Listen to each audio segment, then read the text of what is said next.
محمد۔ دعا برائے تاجیل ظہور حجت خدا۔ بسم اللہ الرحمن الرحیم۔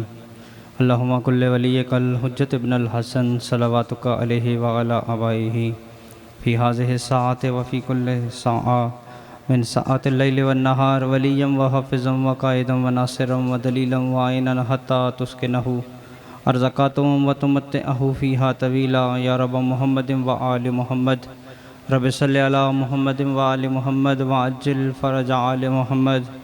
الہی کفا بی ظن ان تکون لی ربا وکفا بی فخرا ان اکون لک عبدا انت کما احب فجعلنی کما تحب برحمتک یا ارحم الراحمین۔ یا مقلب القلوب والابصار یا مدبر اللیل والنہار یا محول الحول والاحوال حول حالنا الی احسن الحال۔ یا کاشف الکرب عن وجہ الحسین علیہ السلام اکشف کربی بحق اخیک الحسین۔ صلوات بآواز بلند پڑھ لیں۔ اللہم صلی۔ نعرہ تکبیر، نعرہ تکبیر، نعرہ رسالت، نعرہ رسالت، نعرہ حیدری، نعرہ حیدری، حسینیت، حسینیت، یزیدیت، یزیدیت۔ مل کے بآواز بلند صلوات پڑھیے۔ اللہم صلی علی۔ اعوذ باللہ من الشیطان اللعین الرجیم۔ بسم اللہ الرحمن الرحیم۔ الحمدللہ الذی لا یبلغ مدحتہ القائلون ولا یحصی نعماءہ العادون ولا یؤدی حقہ المجتہدون۔ الصلاۃ والسلام علی سیدنا و نبینا و شفیع ذنوبنا و طبیب قلوبنا ابی القاسم محمد۔ اللہم صلی علی محمد۔ والصلاۃ والسلام علی اخیہ و وزیرہ و ابن عمہ و وارث علمہ علم الاولین والآخرین یعصب الدین امیر المومنین علی ابن ابی طالب اسد اللہ الغالب غالب علی کل غالب مطلوب کل طالب امام المشارق والمغارب والد الشبیر والشبر قاتل مرحب والانتر فاتح الاحد بدر خندق والخیبر الذی قال فی شانہ کل شیء احسنہ فی امام مبین۔ صلوات بآواز بلند پڑھنے۔ اللہم صلی۔ والصلاۃ والسلام علی اہل بیتہ الطیبین الطاہرین المعصومین ولعنۃ اللہ علی اعدائہم اجمعین۔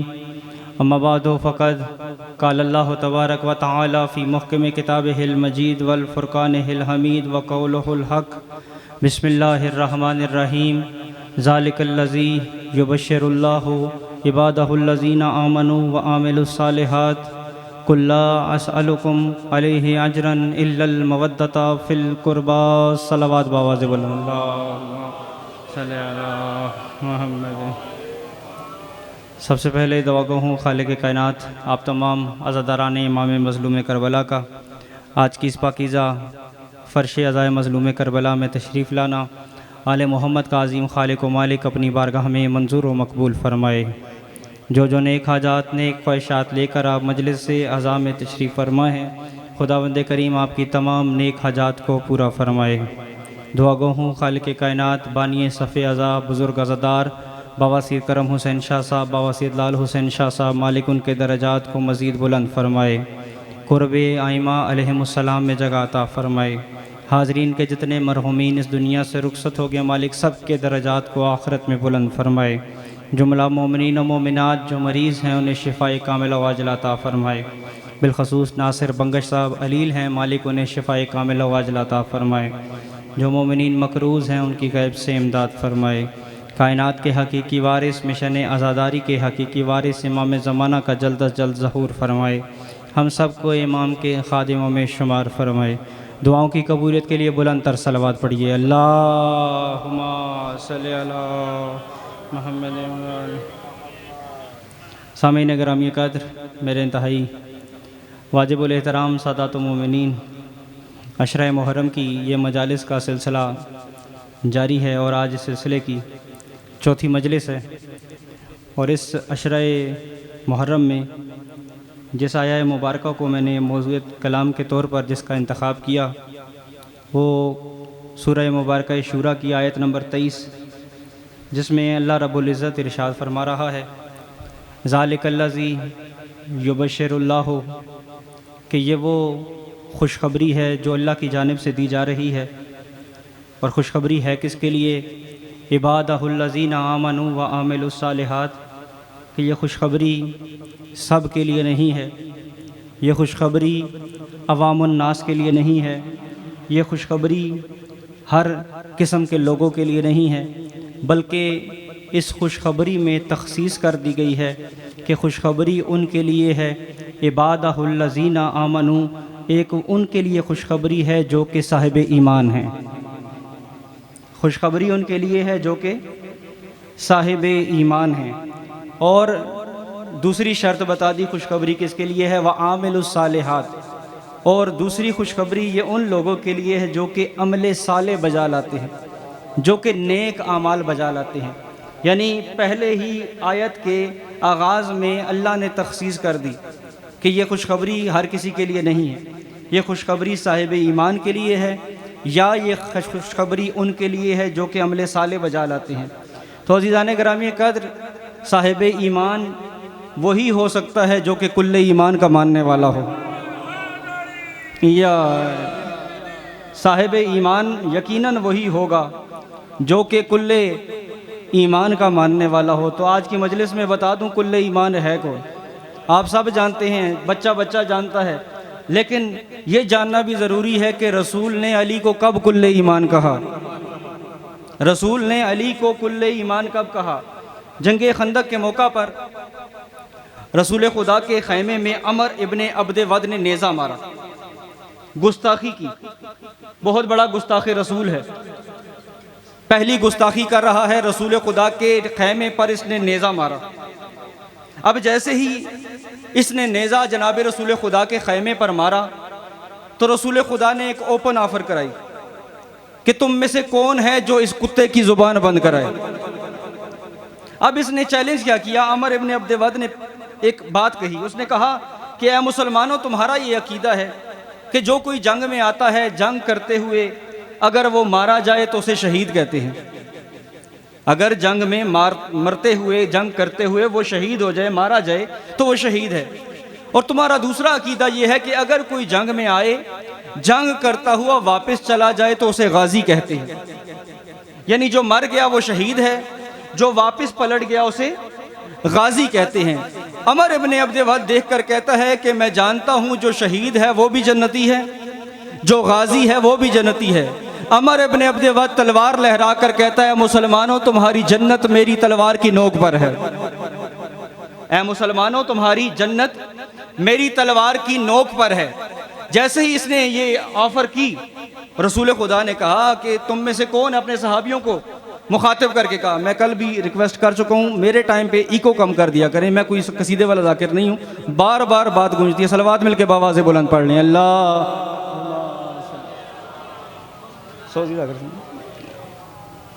عزیزان گرامی قدر، رسول خدا نے کہا کہ تم میں کون ہے جو اس کتے کی زبان بند کرائے؟ اب ہونا یہ چاہیے تھا، آج جگہ جگہ پر آپ کو لبیک یا رسول اللہ کے نعرے لگتے ہوئے آپ سنتے ہیں، لوگ لبیک یا رسول اللہ کا نعرہ لگاتے ہیں، لبیک لبیک لبیک یا رسول اللہ۔ اب ہونا یہ چاہیے تھا کہ جیسے ہی رسول خدا نے کہا تم میں سے کون ہے جو اس کتے کی زبان بند کرائے، کہیں سے لبیک کی آواز نہیں آئی، بالکل خاموشی طاری ہو گئی۔ جس طرح اس مجمع میں اس وقت خاموشی ہے، اس وقت بھی علی نے آگے بڑھ کے کہا لبیک یا رسول اللہ، حیدری حیدری۔ اس وقت بھی گستاخ رسول کو جو جواب دیا وہ علی نے دیا۔ علی نے کہا لبیک یا رسول اللہ، اے اللہ کے رسول، علی جو حاضر ہے۔ بس علی میدان میں جانے لگے عمر ابن عبد ود کے مقابلے میں۔ رسول نے فرمایا اس طرح نہیں، علی اس طرح نہیں جانا، علی تمہیں میں تیار کروں گا۔ صحابہ سے نکال کر علی کو اپنے خیمے میں لے کر گئے، اپنا لباس علی کو پہنایا، اپنی دستار علی کو پہنائی۔ آج جس نالین پر آپ قربان ہوتے ہیں وہ نالین رسول نے علی کو پہنائی، یعنی اپنا مکمل لباس علی کو پہنایا۔ اب رسول خدا جیسے ہی علی کو ساتھ لے کر خیمے سے باہر آئے، صحابہ کرام نے آپس میں گفتگو شروع کی، کہا کہ یہ میدان میں کون آ رہا ہے، یہ خیمے سے کون نکلا ہے۔ ابھی صحابہ کرام آپس میں چہ گوئیاں کر رہے تھے کہ ایک مرتبہ رسول خدا نے کہا خاموش ہو جاؤ، میں بتاتا ہوں میدان میں کون آ رہا ہے۔ رسول فرماتے ہیں کل ایمان کل کفر کے مقابلے میں جا رہا ہے۔ حیدری فرمایا کل ایمان کل کفر کے مقابلے میں جا رہا ہے۔ پھر کسی صحابی نے سوال کیا یا رسول اللہ وضاحت فرمائیں، یہ میدان میں جانے والا کون ہے؟ تو رسول خدا دیکھ کر فرماتے ہیں کل دین کل نفاق کے مقابلے میں جا رہا ہے۔ علی کو کل ایمان کہا، علی کو کل دین کہا۔ پھر کسی نے سوال کیا یا رسول اللہ یہ میدان میں جانے والا کون ہے؟ لوگ پوچھتے رہیں، علی کی فضیلتیں بڑھتی رہیں، صحابہ کرام پوچھتے رہے، علی کی فضیلتیں بڑھتی رہی۔ پھر جب کسی نے پوچھا نا یا رسول اللہ مزید تعارف کریں کون میدان میں جا رہا ہے، تو رسول خدا دیکھ کے کہتے ہیں کل اسلام کل شرک کے مقابلے میں جا رہا ہے۔ کل اسلام کل شرک کے مقابلے میں جا رہا ہے۔ تو حدیث پیغمبر کی روح سے علی کل ایمان بھی ہے، علی کل دین بھی ہے، علی کل اسلام بھی ہے۔ تو جو علی کے مقابلے میں آئے گا وہ منافق ہوگا یا کافر ہوگا؟ حیدری۔ تو اب جو بھی اپنے آپ کو مومن کہتا ہے اس کو علی کے دروازے کو تھامنا پڑے گا، کیونکہ علی ہے کل ایمان۔ علی کے بغیر کوئی مومن نہیں بن سکتا، علی کی پیروی کے بغیر، علی کو مانے بغیر کوئی مومن نہیں بن سکتا۔ تو اب علی ابن ابی طالب ہیں کل ایمان۔ اب یہ جو آیہ مبارکہ ہے جس کو آیہ مودت کہتے ہیں، یہ خوشخبری ان کے لیے ہے جو کہ کل ایمان کے ماننے والے ہیں۔ ذالک الذی یبشر اللہ، یہ خوشخبری جو ہے ان لوگوں کے لیے ہے جو کہ ایمان لائے یا جو عمل صالح بجا لاتے ہیں۔ اب کسی نے معصوم سے پوچھا عمل صالح کیا ہے؟ کیا نماز عمل صالح ہے؟ کیا روزہ عمل صالح ہے؟ کیا حج عمل صالح ہے؟ کیا زکوٰۃ دینا عمل صالح ہے؟ تو معصوم دیکھ کر فرماتے ہیں وَهُوَ وِلَایَةُ علی ابن ابی طالب۔ اللہ اکبر یا رسول اللہ، علی ولی اللہ، حیدری وَهُوَ وِلَایَةُ علی ابن ابی طالب۔ عمل صالح جو ہے وہ علی ابن ابی طالب کی ولایت ہے۔ تو اب یہ جو آیہ مبارکہ ہے جس کو آیہ مودت کہتے ہیں، کل لا اسألکم علیہ اجرن۔ اب قرآن مجید کی مختلف آیات ایسی ہیں جن کے آغاز میں اللہ نے لفظ کل کہا ہے۔ اب یہ جتنا بھی قرآن ہے یہ بازبان مصطفیٰ ہم تک پہنچا، جتنا بھی قرآن ہے 6666 جو آیات ہیں یہ بازبان مصطفیٰ ہم تک پہنچی۔ جبریل ہمیں آ کر سنا سکتا نہیں، اللہ ہمیں بتا سکتا نہیں، اللہ نے جبریل کے ذریعے محمد مصطفیٰ کے ذریعے ہم تک یہ قرآن پہنچایا۔ اب سارا قرآن ہی جناب محمد مصطفیٰ کی زبانی ہم تک پہنچا، لیکن کچھ قرآن کی آیتیں ایسی ہیں جن کا آغاز کل سے ہو رہا ہے۔ کل سے آغاز ان آیتوں کا ہوتا ہے جن کا انکار کفر کہلاتا ہے۔ کل ان آیات کے آغاز میں آتا ہے، کل کہتے ہیں کہہ دیجئے، یعنی اللہ اپنے رسول سے کہہ رہا ہے کہ آپ کہہ دیجئے۔ باقی بھی باتیں رسول نے پہنچائیں، باقی بھی جو اللہ کا پیغام ہے، اللہ کا فرمان ہے، وہ رسول نے پہنچایا۔ لیکن کچھ آیتوں کے آغاز میں لفظ کل آیا۔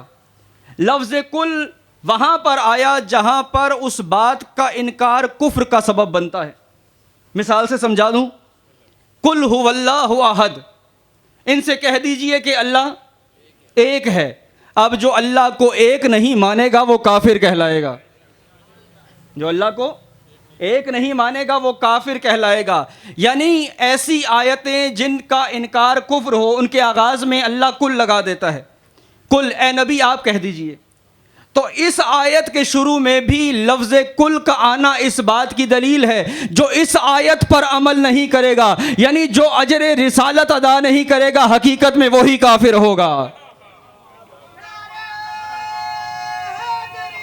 حیدری، جس چیز کا اجر مانگا جا رہا ہے، کل لا اسألکم، کہہ دیجئے اے نبی، لا اسألکم، میں سوال نہیں کرتا، علیہ اجرن، اجر کا، الا المودۃ فی القربى، لیکن سوال کرتا ہوں، پہلے نفی کی گئی ہے پھر اثبات ہے، لا اسألکم، نہیں سوال کرتا، پھر کہا الا لیکن مودۃ فی القربى، قربا کی مودت مانگی جا رہی ہے، یہ قرآن کا اسلوب ہے، یہ اللہ کے فرمان کا اسلوب ہے۔ آپ پڑھتے ہیں لا الہ الا اللہ، ہم یہ بھی کہہ سکتے ہیں کہ اللہ کا کوئی شریک نہیں، پہلے کہتے ہیں لا الہ، کوئی شریک نہیں، الا اللہ، مگر اللہ وحدہ لا شریک ہے۔ یعنی کچھ ایسے جملے ہیں، کچھ ایسی آیات ہیں، کچھ ایسے فرامین ہیں جن کا آغاز نفی سے ہوتا ہے، پھر اثبات کی بات ہوتی ہے۔ لا الہ الا اللہ، یعنی لا بھی آ رہا ہے، الا بھی آ رہا ہے۔ لا کہتے ہیں عربی میں نہیں کو، نہ، جس کو انگلش میں نو کہتے ہیں، الا کہتے ہیں مگر، بٹ، انگلش میں جس کو بٹ کہتے ہیں، بی یو ڈبل ٹی والا نہیں، بی یو ٹی والا، بٹ، مگر۔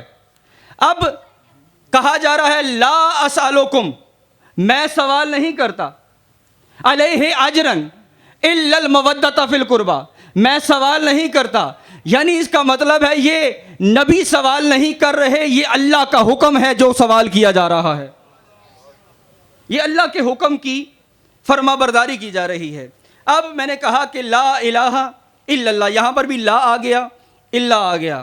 اب یقیناً مجمع میں ایسے ذہین و فتین لوگ موجود ہیں جن کو کہیں کسی اور مقام کا لا اور الا یاد آ گیا ہوگا کہ جب اللہ نے جبریل کو تلوار دے کر بھیجی علی کے لیے، تب جبریل نے جملہ کہا تھا لا فتح الا علی، کوئی جوان نہیں، کوئی بہادر نہیں، الا مگر ہے، پہلے کہا نہیں، پھر کہا ہے، لا فتح الا علی، لا سیف الا ذوالفقار، کائنات میں علی جیسا بہادر کوئی نہیں، ذوالفقار جیسی تلوار کوئی نہیں،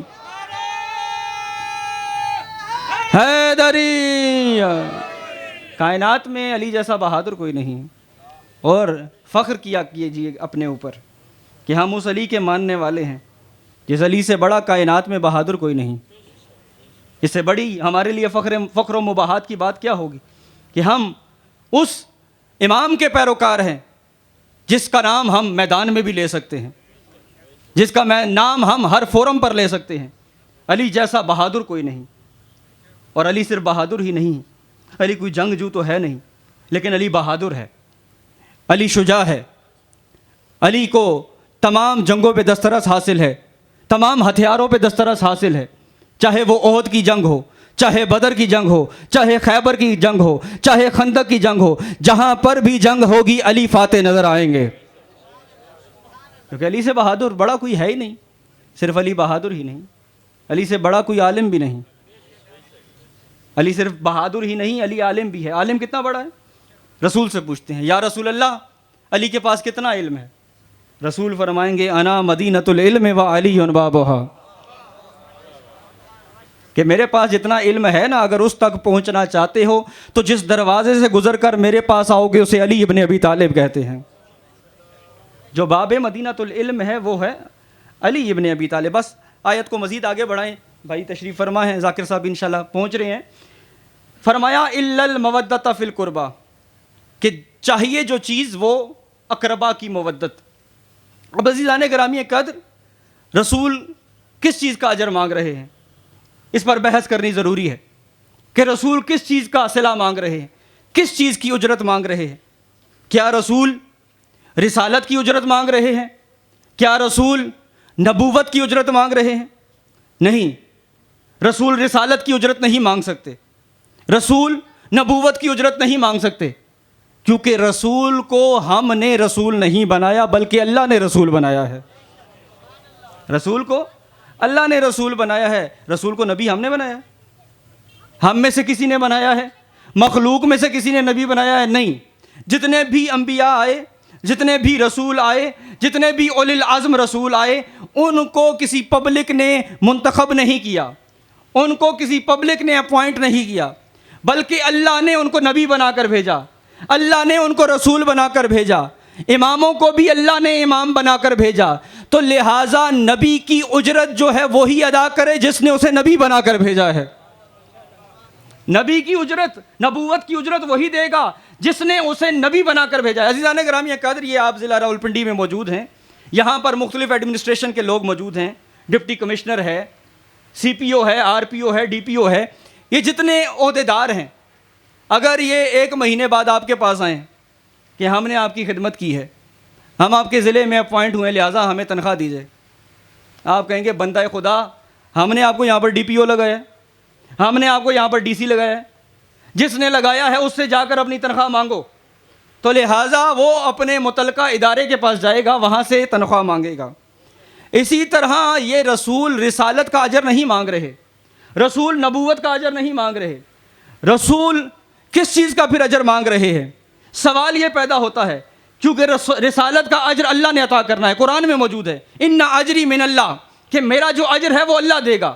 نبی بار بار یہ کہتے رہے، لوگ انبیاء کے پاس آتے تھے، نبی کہتے تھے کہ مجھے جو اجر ملنا ہے وہ اللہ کی بارگاہ سے ملنا ہے۔ اب یہ اجر کون سا ہے جس کا نبی تقاضا کر رہے ہیں؟ علیہ اجرن الا المودۃ فی القربى۔ اب یہ اجر کس چیز کا مانگا جا رہا ہے؟ اجر اس چیز کا مانگا جا رہا ہے کہ تم نے جو روزہ رکھا، تم نے نماز پڑھی، تم نے جو بھی اعمال بجا لائے، یہ تمہارا پرسنل میٹر تھا اللہ کے ساتھ۔ اب سوال یہ پیدا ہوتا ہے کہ اگر اب کوئی شفاعت چاہتا ہے، کوئی چاہتا ہے کہ رسول میری شفاعت کریں، تو شفاعت کے لیے رسول کہہ رہے ہیں شفاعت میں اس کی کروں گا جو کہ میرے اقربا سے مودت کرے گا۔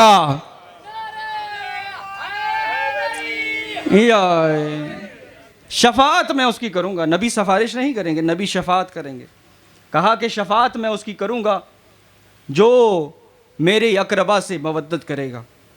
اب اقربا کے بارے میں اس سے بہتر اور کوئی دلیل نہیں ہو سکتی کہ رسول نے جب اقربا کا تعارف کروایا تو چادر کسا کے نیچے جب اکٹھے ہو گئے پنجتن، تو ملائکہ بھی نہیں پہچان سکے کہ چادر کے نیچے کون ہے۔ ہم تو آپ دور کی بات، ملائکہ بھی نہیں پہچان سکے۔ ومن تحت الکسا، تمام ملائکہ نے کہا کہ چادر کے نیچے کون ہے؟ اس وقت اللہ نے ارشاد فرمایا پہچانا نہیں، یہ جو چادر کے نیچے ہیں، انی ما خلقت سماء مبنیتم ولا ارضا مدحیتم ولا قمرم منیرم ولا شمس مضیتم ولا فلک یدور ولا بحر یجری ولا فلک یسری الا فی محبت ہؤلاء الخمسۃ الذین هم تحت الکسا۔ کہا میں نے یہ جو کچھ بنایا ہے، زمین و زماں بنائے ہیں، یہ جو سورج بنایا ہے، یہ جو ستارے بنائے ہیں، یہ جو چاند بنایا ہے، میں نے کائنات کا سارا نظام ان کے لیے بنایا ہے جو چادر کے نیچے ہیں۔ حیدری کہا کہ میں نے جو کچھ بنایا ہے، ابھی نہیں بتایا کہ چادر کے نیچے کون ہے، پہلے ان کی فضیلتیں بتائیں۔ اللہ کا اپنا انداز ہے، اللہ کا اپنا اسلوب ہے۔ کہا کہ جو کچھ بھی میں نے بنایا ہے ان کے لیے بنایا ہے جو کہ چادر کے نیچے ہیں۔ اب چادر کے نیچے جو تھے ان کا تعارف بھی کروایا، ہم فاطمہ، تو یہ جو چادر کے نیچے ہے نا، ایک فاطمہ زہرا ہیں، و بالوہا، ٹھیک ہے، ایک ان کے شوہر ہیں، و ابوہا، ایک ان کے بابا ہیں، و بنوہا، اور 2 ان کے بیٹے ہیں۔ یعنی اللہ نے ملائکہ کو بھی جب تعارف کروایا تو مرکز تعارف اہل بیت جس ہستی کو قرار دیا اسے فاطمہ زہرا کہتے ہیں۔ حیدری، جو مرکز تعارف اہل بیت ہو اس کو فاطمہ زہرا سلام اللہ علیہ کہتے ہیں۔ پاک بی بی کی عظمت پر بلند تر صلوات پڑھیے، اللہ صلی اللہ علیہ وسلم۔ بس عزیزان گرامی قدر، انشاءاللہ کل یہیں سے گفتگو کو مزید آگے بڑھایا جائے گا۔ عزت بھی بڑی تھی، مصیبت بھی بڑی تھی، آباد کس طرح سے یہ صحن فاطمی ہوا، کس کی لگی نظر کے یہ گھر ماتمی ہوا۔ عزادارو، فضائل جس طرح مرضی سنا کرو، مجلس میں آتے ہو، جب ذاکر وائز فضائل پڑھ رہا ہو بے شک خاموشی سے سن لیا کرو۔ اگر اس میں بھی نعرے لگاؤ گے تو آپ کے درجات و ثواب میں بلندی ہوگی. لیکن جب کوئی ذاکر، کوئی واعظ، کوئی خطیب مصائب پڑھ رہا ہو، پھر کوشش کیا کرو اس طرح رویا کرو جس طرح امام چاہتے ہیں. امام محمد باقر کے صحابی ہیں ابو بصیر، مجلس میں تشریف فرما تھے. امام محمد باقر دھاڑے مار مار کر رو رہے تھے. ابو بصیر کو دیکھ کر کہتے ہیں ابو بصیر تو کیوں نہیں میرے جد مظلوم کی غربت میں روتا؟ ابو بصیر نے اپنا رومال آگے بڑھایا، رومال پیش کر کے کہتے ہیں کہ مولا میں بھی گریہ کر رہا ہوں، مولا میں بھی رو رہا ہوں. اس وقت امام دیکھ کر فرماتے ہیں ابو بصیر میرے دادا مظلوم کو اس طرح مت رویا کرو. کہا میں کس طرح رویا کروں؟ کہا جس طرح میری دادی فاطمہ زہرا روتی ہے، جنت کے دروازے پر کھڑے ہو کر بال کھول کر رو رو کر کہتی ہے ہائے میرا کربلا کا غریب حسین. عزادارو کوشش کیا کرو، یہ وہ دن ہے کہ جب کوئی ذاکر واعظ خطیب آپ سے منت نہ کرے. کوشش کرو اپنے آنسو رومال سیدہ کی زینت بناؤ. اور یہ جو آپ کے آنسو ہیں، روایات میں یہ ملتا ہے کہ جناب سیدہ ان آنسوؤں کو محفوظ کرتی ہیں اور یہ آنسو مرہم بنتے ہیں امام حسین کے زخموں کو. عزاداران امام مظلوم کربلا، بس آج 5 محرم کی شب ہو گئی ہے، کچھ دنوں کا مہمان ہے حسین ابن علی. عزادارو یزید کی فوج کا ایک کمانڈر ان چیف ہے جس کو حر کہتے ہیں. نام آپ نے سنا ہے. حر وہ ہے جو حسین کے قافلے کو لے کر کربلا کے میدان میں پہنچا تھا. حر نے حسین ابن علی کے قافلے کو روکا تھا. حر حسین ابن علی کو گھیر کر کربلا کے میدان میں لے کر آیا تھا. اب حر کیونکہ حسین کو کربلا میں لے کر آیا تھا، لیکن حر 2 محرم کا دن گزرا، 3 محرم کا دن گزرا، دن گزرتے گئے، حر کی پریشانی میں اضافہ ہوتا گیا. 8 محرم ہوئی، حر پریشان و مضطرب ہے. 9 محرم ہوئی، حر کی پریشانی میں مزید اضافہ ہوا. 9 محرم کی جو شب تھی جس کو شب عاشور کہتے ہیں، شب عاشور میں حر کہتا ہے کہ میں اپنے خیمے میں بیٹھا تھا کہ اچانک میرے کانوں پہ ایک آواز آئی، اے حر میرے حسین کا کیا قصور ہے؟ ایک پردہ دار بی بی کی آواز آئی ہے، حر میرے حسین کا کیا قصور ہے؟ تو کیوں میرے حسین پر ظلم کرنے کے لیے تلا ہوا ہے؟ عزاداران امام مظلوم کربلا، جناب حر اپنے خیمے سے باہر آئے. جناب حر کا بیٹا ہے، اس نے کہا بابا آپ کیوں اتنے مضطرب ہیں، آپ کیوں اتنے پریشان ہیں؟ میں آپ کا بیٹا جو حاضر ہوں. کہا اے بیٹا میں پریشان اس لیے ہوں، میں اپنے آپ کو جنت اور جہنم کے درمیان دیکھ رہا ہوں، مجھے سمجھ نہیں آ رہی میں فیصلہ کیا کروں. کہا کیا ہوا؟ کہا کہ میں اپنے خیمے میں موجود تھا، اچانک میرے کانوں پہ ایک آواز آئی، اے حر میرے حسین نے تیرا کیا بگاڑا ہے، میرے حسین کا کیا قصور ہے؟ اس وقت حر کا بیٹا دیکھ کر کہتا ہے کہ بابا چلتے ہیں، پھر حسین ابن علی کے قافلے میں شامل ہوتے ہیں، حسین کے قافلے کا حصہ بنتے ہیں. جناب حر نے اپنے بھائی کو لیا، اپنے غلام کو لیا، اپنے بیٹے کو لیا اور خود اس طرف چلے جہاں پر خیام حسینی تھے. ابھی چند قدم دور تھے. حر نے اپنے بیٹے سے کہا ہے بیٹا میرے دونوں ہاتھ باندھ دو، میری آنکھوں پر پٹی باندھ دو، میں حسین ابن علی کو نہیں دیکھ پاؤں گا، میں ان سے شرمندہ ہوں. عزاداروں آنکھوں پر پٹی باندھ دی گئی، دونوں ہاتھ باندھ دیے گئے. اب ادھر دوسری جانب کیا منظر ہے کہ حسین ابن علی نے اپنے بھائی عباس کو بلایا، اپنے بیٹے علی اکبر کو بلایا اور اپنے غلام جون کو بلایا. سب کو اکٹھا کر کے کہا وہ دیکھو نا میرا آخری مہمان آ رہا ہے، میرا آخری مہمان آ رہا ہے. عزادارو حر کو جو آتے ہوئے دیکھا، حر نے بیٹے سے کہا بیٹا جیسے ہی میں حسین ابن علی کے قریب پہنچوں نا تو مجھے حسین کے قدموں میں گرا دینا. عزادارو حر جیسے ہی حسین ابن علی کے قریب پہنچے، حر کا پہلے غلام آگے بڑھا. حسین ابن علی نے اپنے غلام جون سے کہا کہ آگے بڑھ کر حر کے غلام کا استقبال کرو. حر کے بھائی آگے بڑھے، عباس کو حکم دیا عباس جا کر حر کے بھائی کا استقبال کرو.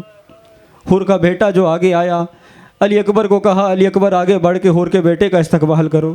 اور جب حر کی باری آئی، حر قدموں پہ جیسے ہی گرا، حسین نے حر کو سینے سے لگا کر کہا. حر کہتا ہے کہ مولا مجھے معاف کر دیں. حسین دیکھ کر کہتے ہیں میں نے تو تجھے کب کا معاف کر دیا ہے، میں نے تجھے کب کا معاف کر دیا ہے۔